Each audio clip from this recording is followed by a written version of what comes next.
Bismillahirrahmanirrahim. Assalamualaikum warahmatullahi wabarakatuh.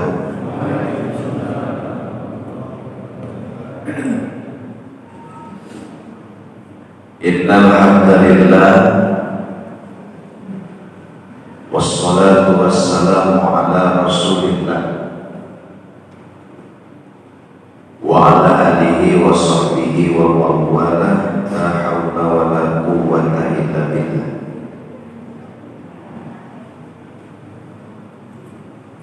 Asyhadu an la ilaha illallah wahdahu la syarika lah wa asyhadu anna Muhammadan abduhu wa rasuluhu la nabiyya ba'dah. Allahumma shalli wa sallim wa barik ala sayyidina Muhammadin wa ala alihi wa ashabihi rasulillahi ajma'in.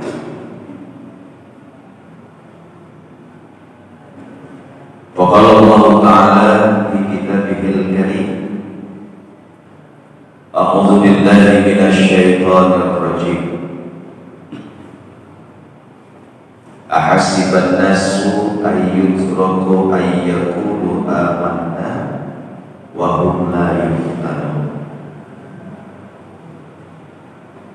Faqala Rasulullah sallallahu alaihi wasallam, man kharaja talabul ilmi fa huwa fi sabilillahi hatta yarji'. Bersabda Rasulullah sallallahu alaihi wasallam, barang siapa yang keluar dari rumahnya, dari tempatnya, dan dari manapun dengan niat dan tujuan thalabul ilmi, tujuan untuk mencari ilmu, fahuwa fi sabilillah, maka selama dia di luar itu dia akan mendapatkan pahala fi sabilillah hatta yarji', sampai dia kembali ke tempatnya semula. Semoga duduknya kita, hadirnya kita ke masjid ini, mendengarkan ta'lim, mudah-mudahan kita mendapatkan sesuai yang dijanjikan Rasulullah, pahala fisabilillah. Amin ya rabbal alamin. Sallallahu alaihi wa sallam Rasulullah Nabiyyul Karim, wa nahnu ala dhalika minasyahidin wasyakirin walhamdulillahi rabbil alamin. Yang terhormat Ketua DKM Masjid Al-Hikmah dan seluruh pengurus yang tidak saya sebutkan satu persatu, kemudian para orang-orang tua kami, para bapak-bapak haji, calon haji, para sesepuh bin sepuh, ibu-ibu, hadir wal hadir, yang tidak bisa juga saya sebutkan satu persatu, insya Allah tidak mengurangi hormat dan ta'zim saya. Mudah-mudahan kehadiran kita, niat kita, duduk kita, sila kita mendapat pahala dari Allah Subhanahu wa ta'ala. Amin. Baik, bagaimana kabarnya Bapak Ibu sekalian? Alhamdulillah sehat. Kantongnya di mana? Meriam. Alhamdulillah. Tentunya di awal pembicaraan ini kita puji Allah Subhanahu wa ta'ala dengan mengucapkan kalimat alhamdulillah, bersyukur kepada Allah. Semua ustaz, semua mubalik, semua MC, semua orang yang megang mic awal pembicaraan mengatakan mari kita puji Allah dengan mengucapkan kalimat alhamdulillah. Kayaknya ini sebuah kalimat seremonial belaka, tapi itu adalah sebuah ajaran yang wajib kita lakukan. Kenapa? Bersyukur itu adalah sesuatu hal yang wajib atas semua nikmat-nikmat yang diberikan Allah kepada kita. Bahkan Allah katakan ta'uddu ni'matallah la tuhsyuha. Jangan kamu coba-coba ngitung dah nikmatku. Niscaya kamu tidak akan mampu menghitungnya. Meskipun air laut menjadi tintanya, ranting-ranting yang ada di dunia ini menjadi penanya, pun tidak akan cukup menulis dan menghitung nikmat yang diberikan. Kita tidak tahu. Kita makan makanan pada hari ini, kita tidak pernah atur makanan mana yang menjadi daging, mana yang menjadi darah, mana yang menjadi kotoran, dan seterusnya. Dia bekerja dengan sendirinya atas izin dan perintah Allah. Jika udara yang kita hirup ini dia menghentakkan napas yang kita hirup, disuruh bayar Rp1.000 per apa sebab 1.000 berapa kali 1.000? Hari ini saya juga berapa kali tarikan napas sampai nanti sore mungkin tidak cukup kita membayar berapa gaji kita. Jika dia kedip mata yang kita kedipkan, gopek, berapa kedip sehari? Dan terus begitulah nikmat Allah. Bahkan Allah tidak suruh bayar, tapi Allah suruh kita mensyukurinya. Makanya tiap-tiap keadaan mari kita bersyukur, mari kita bersyukur. Allah suruh kita mensyukurinya. La in syakartum la azidannakum wa la in kafartum inna syadid. Kalau mau bersyukur tambah. Tapi terkadang kita selalu melihat nikmat Allah itu hanya berupa uang, harta.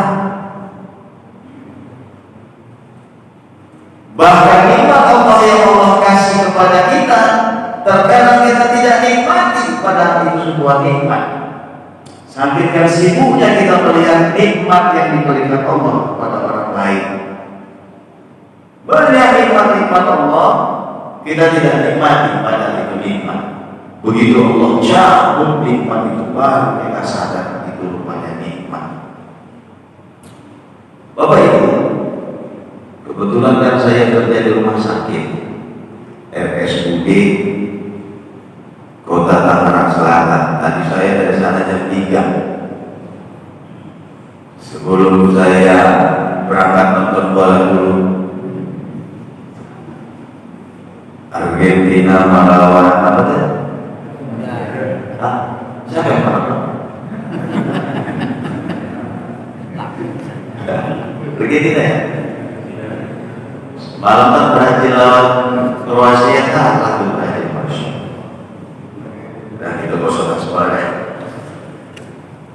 Saya bekerja di rumah sakit sudah sekian tahun. Pekerjaan saya sebagai rohaniawan. Nah, saya ingin bercerita pada hari ini mengenai pekerjaan saya ini dan akan berbagi pengalaman. Kerja saya itu pertama membimbing orang yang sakaratul maut. Jadi saya tiap hari melihat orang mati. Namanya di rumah sakit tiap hari ada orang mati. Jadi saya melihat orang mati tiap hari. Kadang 2, kadang 3, ya minimal 1 ada. Kerjaan saya yang kedua memberikan bimbingan rohani. Bimbingan rohani itu maksudnya memberikan spirit, berikan motivasi bagaimana sakit yang diderita itu bukan saja mengeluh, kalau bisa disyukuri. Kalau orang dapat nikmat bersyukur, biasa. Kalau orang dapat hadiah atau uang bersyukur, biasa. Tapi kalau orang mendapat musibah atau penyakit, dia bersyukur, itu yang luar biasa. Dan itulah yang menjadi cara saya berikan pasien itu bagaimana dia menikmati penyakit itu, gitu. Karena pasien ini saya belok sedikit, penyakit itu baik Bu, 25% itu obatnya dari makanan, minuman, dan obat-obatan yang diberikan dokter. Itu hanya 25%. 75% dari hati dan pikiran. Banyak orang yang, mungkin bapak-bapak ada yang penyakit diabetes. Kalau pikirannya banyak, gulanya naik. Padahal malam itu juga ada makan gula. Pikiran, hati, dan pikiran. Gitu. Ada orang masuk ke rumah sakit, dokternya ramah, senyumnya semeringan, belum dipegang sama dokter ke pasien, 50% pasien itu sembuh sakitnya.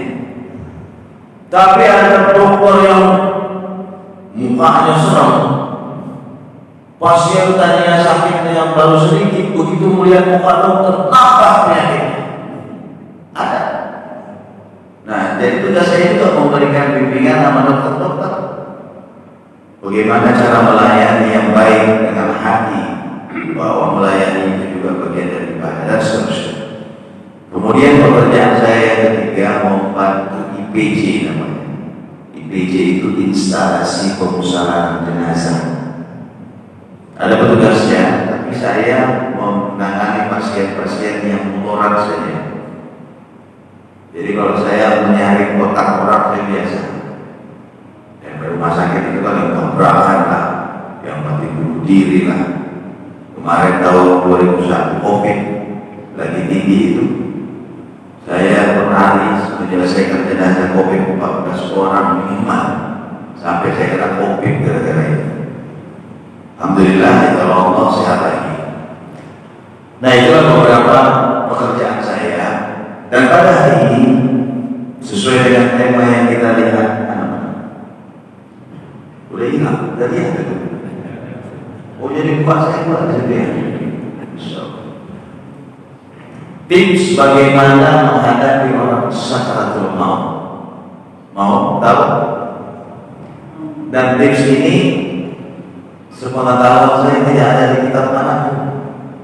Ini tips ini berdasarkan pengalaman dan insya Allah baik. Rasulullah SAW mengatakan, "Maka akhiru kalamun la ilaha illallah dakhalal jannah." Barang siapa di akhir hayatnya dapat mengucapkan kalimat la ilaha illallah, balasannya surga.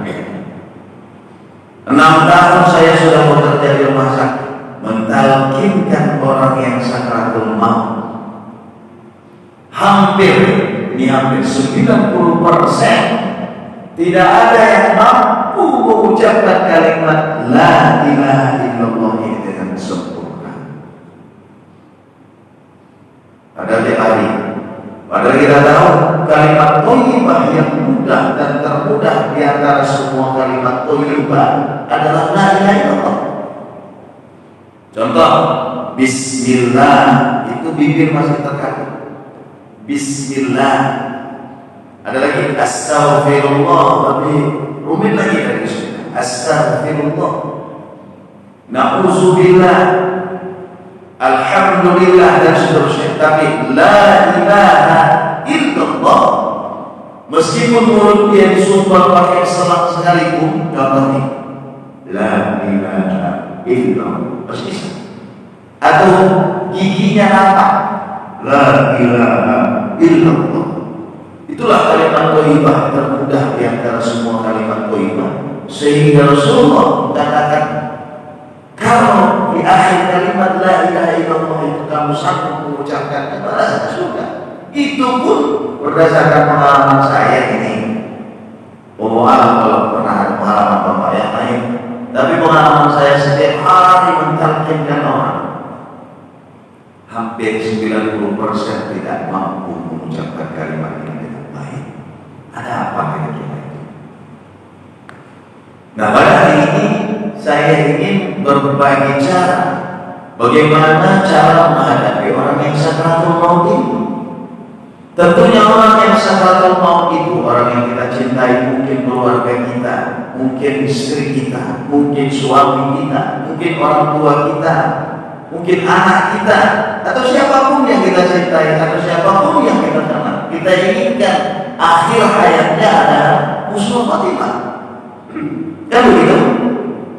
Sementara Rasulullah SAW sudah memerintahkan kepada kita, lakinu inda mautakum. Targetkan kamulah, ajari kamulah orang yang dalam keadaan hampir mati. Istilahnya dalam keadaan sakratul maut. Pertanyaannya, kok sebegitu susahnya orang sakratul maut itu, padahal itu adalah kalimat thayyibah termudah. Pertama, ada beberapa sebab ini. Sebab pertama, di masa hidupnya, waktu azan berkumandang, dia tidak mau menjawab azan atau membisu atau sibuk dengan pekerjaan yang lain. Umumnya orang seperti ini akan susah mengucapkan kalimat thayyibah ini. Maka saya sarankan kepada kita semua, kalau azan berkumandang, kita diberitakan untuk menjawab azan. Allahu Akbar, Allahu Akbar. Jawabnya Allahu Akbar. Asyhadu an la ilaha illallah. Asyhadu an la ilaha illallah. Jangan ada yang ngobrol, ada yang dan seterusnya. Apa susahnya sebentar dia mendengarkan azan? Kenapa? Resikonya ini salah satu. Yang kedua, bahwa orang yang keadaan sakratul maut itu adalah orang yang panik. Orang yang sakratul maut itu begini Pak perjalanannya. Dia blank. Kalau bahasa kita blank itu apa sih?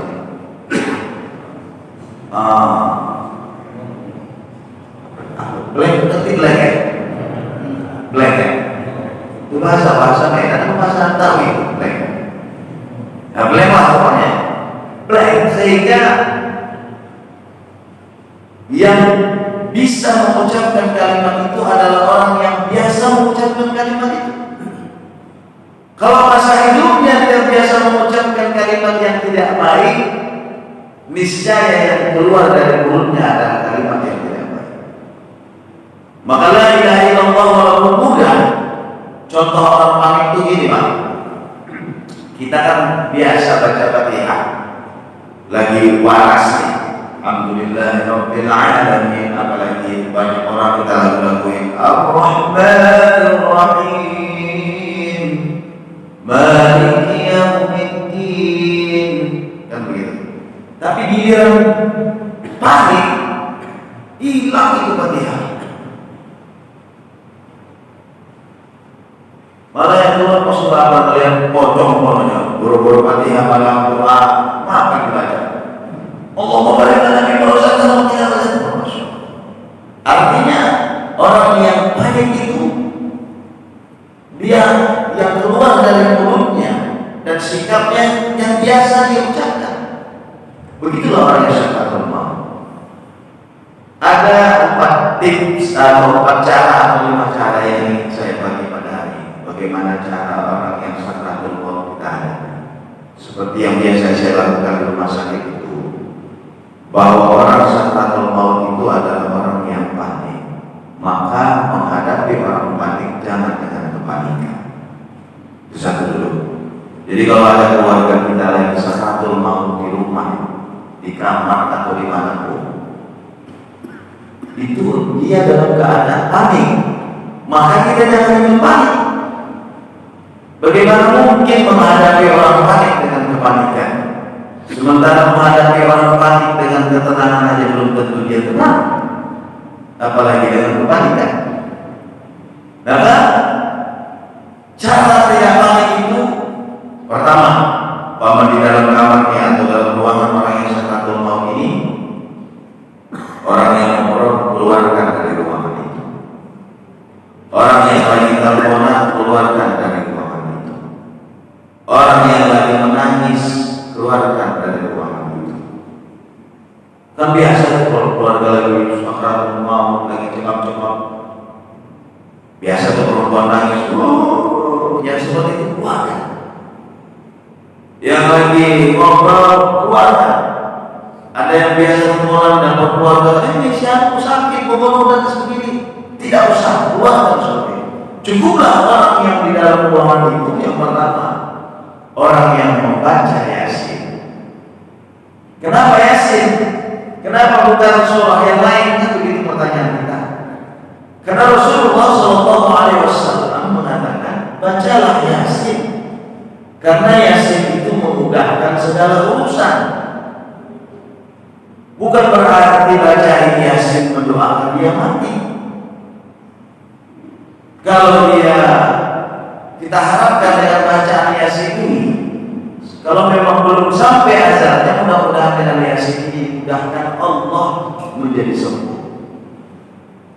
Kan ini kita lihatkan. Mudah-mudahan dengan bacaan Yasin ini, kalau memang sampai hukumnya atau ajalnya pada hari itu, mudah-mudahan dimudahkan Allah ruhnya keluar dengan berkat Yasin dan seterusnya dan seterusnya.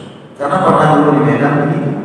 Ada orang sakit, datang saya baca Yasin dengan niat yang baik. Oh, keluarganya marah. Emang dia mau mati Pak Ustaz? Baca Yasin gitu. Astagfirullahaladzim. Rupanya pikir orang Yasin itu doa orang mati. Sama, apalagi kita lihat beberapa tempat. Waktu orang sakaratul maut sibuk ngapain? Sibuk ini, sibuk itu, udah mati baru sibuk baca Yasin. Ngapain naik itu? Padahal fungsi Yasin tadi gunanya untuk memudahkan orang yang sakaratul maut. Itu satu. Yang kedua, sebagaimana yang disabdakan Rasulullah tadi, laqinu 'indal mautakum. Talqinkan kamulah, ajari kamulah orang yang hampir mati dengan kalimat la ilaha illallah di kuping sebelah kanan. Dan orang baca Yasin tadi tidak perlu banyak-banyak, satu orang saja cukup. Pelan terus ada. Yang satu mentalkinkan di kuping sebelah kanan. La ilaha illallah sambil dilihat gerak bibirnya. Kalau bibirnya sudah mengucapkan atau mengikuti apa yang kita ucapkan, cukup, jangan diulang-ulang. Ini mah kita boro-boro ya, nyebutkan apa yang mau disebut. Kita bingung dia. Sementara la ilaha illallah saja kita ajarkan, belum tentu dia bisa ngikutin. Apalagi cuma nyebut. Kan ada Pak istighfar nyebut, jangan kata ibu. Bun, katakan. Orang dia nggak tahu apa yang mau diucapkan, dia blank. Maka cukup la ilaha illallah. Lihat dari bibirnya. Jika bibirnya sudah mengikuti kalimat itu, sudah diajarkan. Karena kita inginkan akhir kalimat yang diucapkan la ilaha illallah. Berarti kalau dia sudah mengucapkan kalimat la ilaha illallah, kita lihat aja. Kalau dia mengucapkan kalimat yang lain, ajarkan. Begitu terus sampai akhir. Begitu. Ada kadang orang bertanya, Ustaz, sebelum bapak bertanya saya jawab aja lah. Tidak ada saya tanya jawab lagi. Ustaz, bagaimana ada Ustaz saya dengar pernah beberapa orang nanya, Ustaz, gak usah la ilaha illallah Ustaz, kenapa kepanjangan? Kita khawatir dia mengucapkan la dia meninggal, kan begitu? Atau la ilaha meninggal dia. Bagaimana itu Ustaz? Saya jawab begini, Allah itu tidak bodoh. Kalau sudah dia niat la ilaha illallah, dia ucapkan hanya sebatas la, tapi niatnya sudah mengucapkan kalimat la ilaha illallah. Meskipun secara bahasa itu tidak, atau kalimat la ilaha secara arti tidak ada Tuhan artinya, Tapi Allah Maha tahu dia sudah mengucapkan kalimat la ilaha illallah. Dengan dalil seseorang yang berniat baik, walaupun dia tidak sempat melakukan kebaikan itu, sudah dinilai pahala kebaikannya itu. Ucapkan saja la ilaha illallah. Karena ada satu kasus Pak. Saya setiap hari kan saya bilang mengajari orang sakaratul maut, mentalkinkan. Ada yang sakaratul mautnya mati selesai. Ada yang mudah, saya lihat habis. Ada yang diam saja, nggak ketahuan memang meninggal. Tapi di antara semua sakaratul maut yang pernah saya perhatikan, ada satu sakaratul maut yang tidak bisa saya lupakan. Sekitar kejadiannya 2-3 tahun yang lalu. Saya biasa kalau di rumah sakit itu Pak Bu, kalau ada pasien yang jelek, kata para medis, makna jelek di sini sudah tidak bisa ditangani medis lagi. Saya dipanggil, Ustaz, mohon datang ke ruangan ini, ada pasien kita yang jelek, katanya gitu. Arti jelek ini udah nggak masuk obat-obatan lah, kayaknya udah nggak bisa ditangani medis. Ustaz, tolong pegang lah, kira-kira begitu. Makanya saya datang ke ruangan itu, saya perhatikan karena sakit dan tiap harinya sampai saya bisa melihat orang itu masih lama apa sebentar lagi. Bukan diludahi, tidak, memang kebiasaan. Saya lihat wajahnya, silakan. Insya Allah memang silakan. Tapi kalau dia ini terjadi, insya Allah memang kenyataan, bukan ilmu apa-apa, tapi karena kebiasaan. Seperti mekanik motor, saking seringnya megang motor bengkel, coba hidup di mesin, kata mekanik, oh itu rusaknya ini, kata mekanik, begitu, saking seringnya. Jadi bapak kalau mau lama sebentar, biar saya pandang wajahnya, ini masih lama ini, nggak bercanda. Jadi datanglah saya ke ruangan IC. Di ruangan IC itu terbaringlah seorang anak muda. Kira-kira dia umurnya 21 tahunan. Didampingi oleh ibunya. Ibunya dalam keadaan menangis. Masuklah saya, namanya di ruangan IC itu sepi, tidak boleh ada orang ngobrol. Yang ada suara monitor aja ting begitu. Di ruangan ICU. Sampai saya di situ, anak muda ini terbaring dalam keadaan koma dan sakaratul maut, yang menurut medis dia tidak bisa lagi tolong berdasarkan medis. Kata perawat, Ustaz, mau didoakan Ustaz, katanya. Saya lihat dia sudah mengingatnya, matanya terbuka. Gitu dia.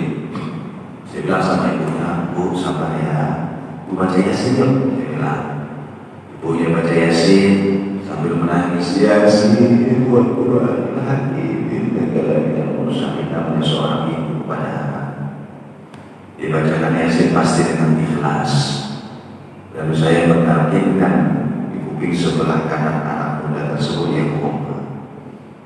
Tentu di dalam ruangan ICU itu anak muda itu tidak pakai baju, pakai selimut saja, tapi ada beberapa kabel di tubuh. Inilah kabel, inilah, saya tahu kabel apa saja itu. Setelah ibu itu baca Yasin, saya lihat anak muda itu tidak ada tanda-tanda. Maksud tanda-tanda habis bahasanya ya. Saya bilang sama ibu, kita gantian ya, saya yang baca Yasin. Saya bilang, dia baca Yasin. Bismillahirrahmanirrahim. Dengan pelan, saya takut juga pasien yang lain terganggu. Yasin wal Qur'anil Hakim innaka laminal mursalin. Saya baca terus. Belum ada soal Yasin itu saya baca Bapak Ibu. Tiba-tiba muda yang umur 21 tahun yang dalam keadaan koma, yang tidak bisa berbuat apa-apa, yang ngorok bahasanya, tiba-tiba dia berdiri berdiri di atas tempat tidurnya, semua kabel-kabel yang ada di tubuhnya putus. Ya, berdiri, cuma berdiri tiba-tiba seperti itu. Adalah sekitar hitungan 5-10 detik dia berdiri di atas jari-jari kakinya. Kalau bisa saya praktekkan ini, seperti itu ya. Masya Allah. Kenapa saya sampaikan ini kepada Bapak Ibu? Itulah sakratul maut terdasar yang pernah saya lihat di antara sakratul maut yang ada. Saya terbayang Bapak Ibu, kata Rasulullah, seenak-enak mati, sakitnya bagaikan kambing dikulitin hidup-hidup. Kata Nabi Isa, selezat-lezat mati, sakitnya bagaikan burung digoreng atau direbus hidup-hidup. Kata Nabi Idris alaihissalam, seenak-enak mati, sakitnya bagaikan ditusuk 1000 pedang. Itu Nabi yang ngomong. Itu katanya seenak-enak mati. Lalu saya terbayang bagaimana pula ini anak muda yang dia rasakan sakratul maut yang begitu dahsyat. Sesakit apa yang dia rasakan? Saya merinding masa itu. Masya Allah, ini anak muda apa ini usaha kok begini amat ya sedikit. Akhirnya, tapi begitu dia 10 detik roboh, lalu meninggal dunia. Anak muda tadi meninggal dunia seperti biasa. Saya tutup pakai kain putih yang ada di situ. Ibunya menangis, saya kasih pencerahan sedikit. Ya, biasa saya mulutnya yang mama begitu. Saya tutup lagi matanya yang mendelik. Saya pejamkan dan seterusnya. Kakinya saya ikat supaya rapi lah. Tapi hati saya berkata-kata, Bapak Ibu, kalau bahasa sini kepo lah ya. Tapi saya nggak berani ngomong, kasihan ibunya. Dan saya tutup, baru sudah selesai pekerjaan saya keluar dari ruangan ICU sambil saya berpikir ini gimana ini. Rupanya di ruangan itu, di luar pintu ruangan ICU itu ada tantenya, bibinya. Saya bilang, Ibu, ponakan udah meninggal itu. Saya bilang, oh iya Ustaz, iya. Kesian dong temenin ibunya. Saya bilang, oh iya baik Ustaz. Tapi sebelum ibu ke sana, mohon maaf saya mau nanya boleh Bu? Penasaran saya tuh, ingin saya tanyakan sama bibi. Dia ceritain proses sakratul maut ponakannya. Dari simpulan itu, sakratul maut yang begini. Saya bilang, kok gitu amat ya Bu ya? Saya bilang, apa kata bibinya? Bapak Ibu sekalian,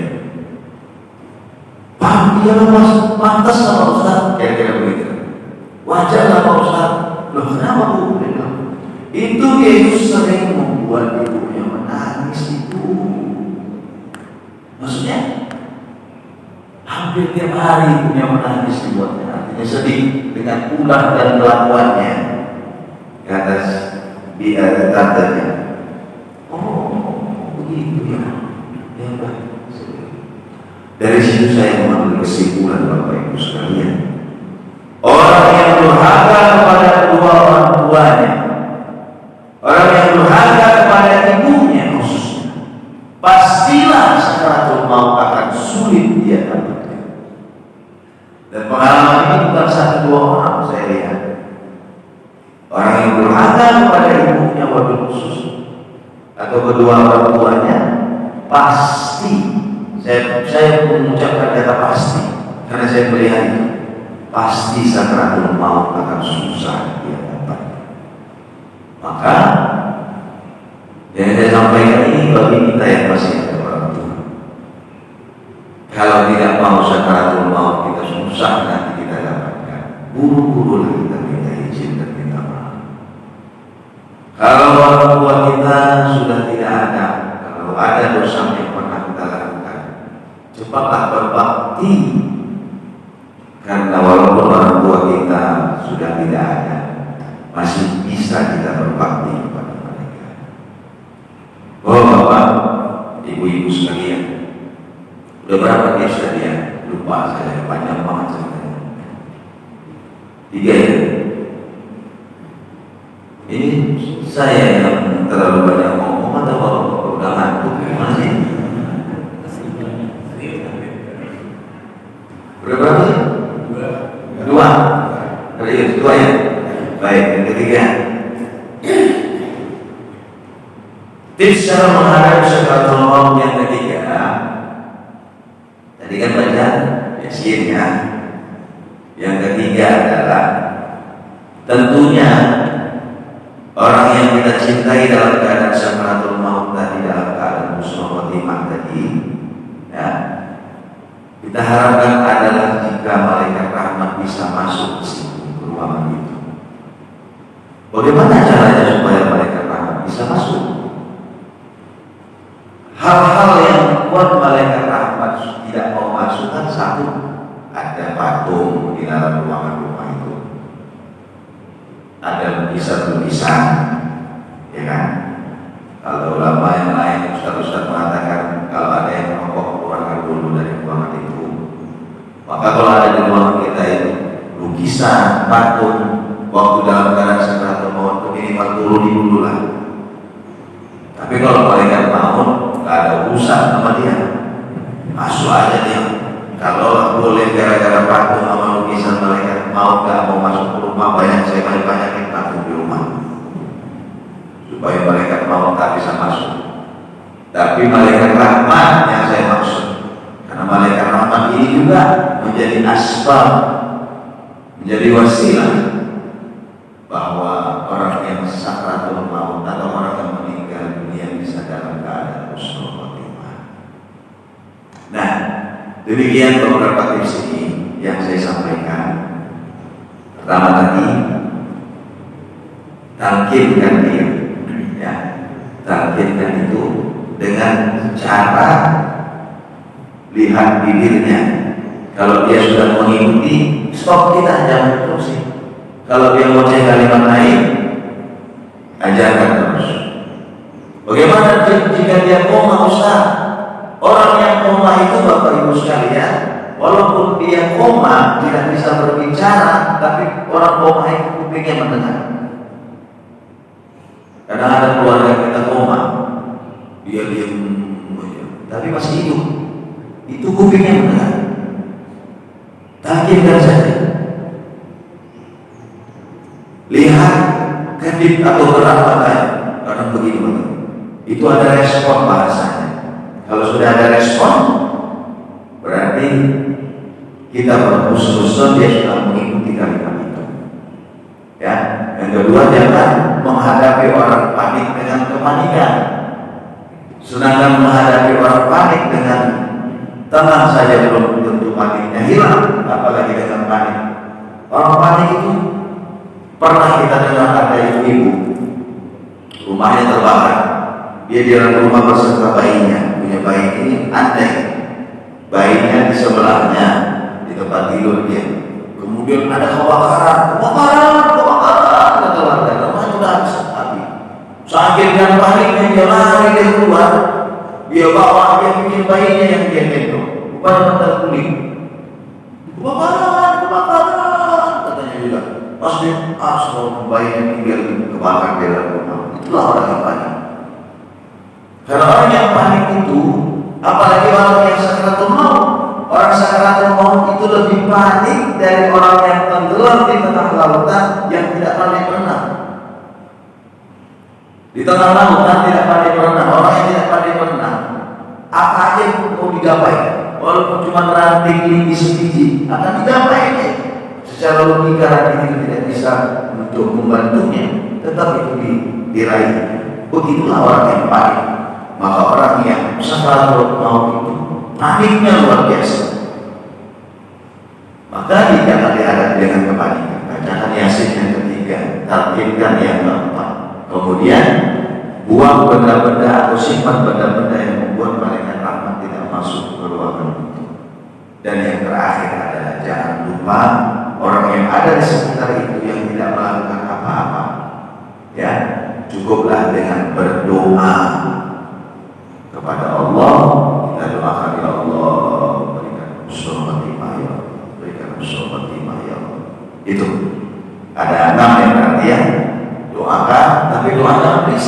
doa dalam hati saja. Ya Allah, yang menangis keluarkan, yang ngobrol keluarkan, yang telepon-teleponan keluarkan, supaya orang sakaratul maut yang panik jangan bertambah panik. Cukup la ilaha illallah.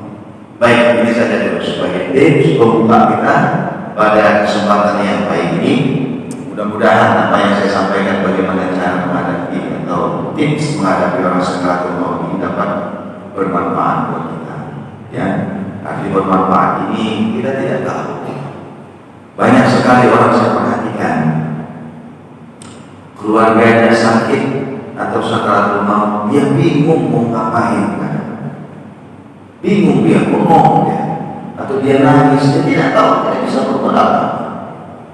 Maka ini adalah tips yang mudah sekali kita lakukan. Siapapun bisa melakukan ini. Tidak mesti menunggu ustaz atau memanggil ustaz. Hanya sekedar mengajari kalimat thayyibah tadi, tidak perlu memanggil ustaz kita. Oh, panggil ustaz, ustaz belum nyampe dia belum meninggal. Ya, kita saja yang ada di situ. Apa susahnya sih katanya? Kok mesti ustaz? Siapa pun itu bisa. Baca yasin itu tidak perlu terjemah sampai pakai mic apalagi. Bisa gadget orang yang sakaratul maut itu. Cukuplah yasin wal Qur'anil hakim pelan saja. Dengan tips-tips yang saya kasihkan pada pagi hari ini atau subuh menjelang pagi ini, mudah-mudahan ini menjadi jalan orang-orang yang kita cintai, tetangga kita atau siapapun. Mudah-mudahan dengan tips ini mereka yang wafat dalam keadaan husnul khotimah. Terima kasih. Ini saja dulu sebagai perkenalan pembukaan kita pada subuh hari ini. Saya hari ini sampai kemarin dengan perjuangan yang sangat luar biasa. Kenapa saya bilang perjuangan luar biasa? Saya dari sana pagi jam 3 itu belum perjuangan, tapi perjuangan saya nanti saya Pak. Saya biasa sekali masih ini depannya di kota. Saya ikut map soalnya kata map ke sana. Ada kali 15 setengah jam saya muter-muter dari sini. Karena jam saya dari rumah itu jam 3 kurang 10-15 menit. Perjalanan 1 jam tidak ada. Orang motor saya 15 kayak hantu dikejar setan dan saya motor itu kencangnya. Sampai sini saya rasa setengah 4 belum ada. Sampai sini saya udah aja muter, saya tanya sulit Pak, bagaimana saya bisa sampai ke masjid Al-Hikmah itu? Itu di kota Ustaz. Terus saya gimana saya? Ustaz dari mana saya ceritain? Baru Ustaz tunggu aja nanti baru buka. Begitu ya? Oh, lalu ada rupanya namanya Pak Haji yang mantan ketua DKM Masjid Al-Fatihah. Nah, itu. Tegur saya, Ustaz, mau kemana? Ya, karena saya pakai begini dengan Ustaz. Kalau saya pakai baju kaos, pakai topi tadi, mungkin dibilang saya maling kali ya. Ustaz, saya ceritain saya mau ceramah di Masjid Al-Hikmah. Aduh Ustaz, motor taruh sana aja. Jadi motor saya sana sekarang. Saya kemarin kan di Masjid Al-Fatihah ya. Saya taruh situ, saya titip.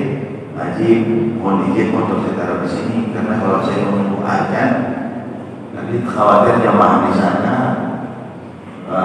khawatir saya nggak datang. Dia bilang, motor saya taruh sana, saya jalan kaki sama istri mari. Itulah perjuangan yang terberat saya rasakan pada pagi hari ya. Ya mudah-mudahan ini menjadi kenangan terindah buat saya bisa bersilaturahmi kembali ke Masjid Al-Hikmah ini. Semoga kehadiran saya, apa yang disampaikan pagi hari ini dapat bermanfaat buat Bapak Ibu sekalian, wabil khusus buat diri saya sendiri. Usikum wa nafsi bittaqwallah wa bihi nasta'in. Wassalamualaikum warahmatullahi wabarakatuh.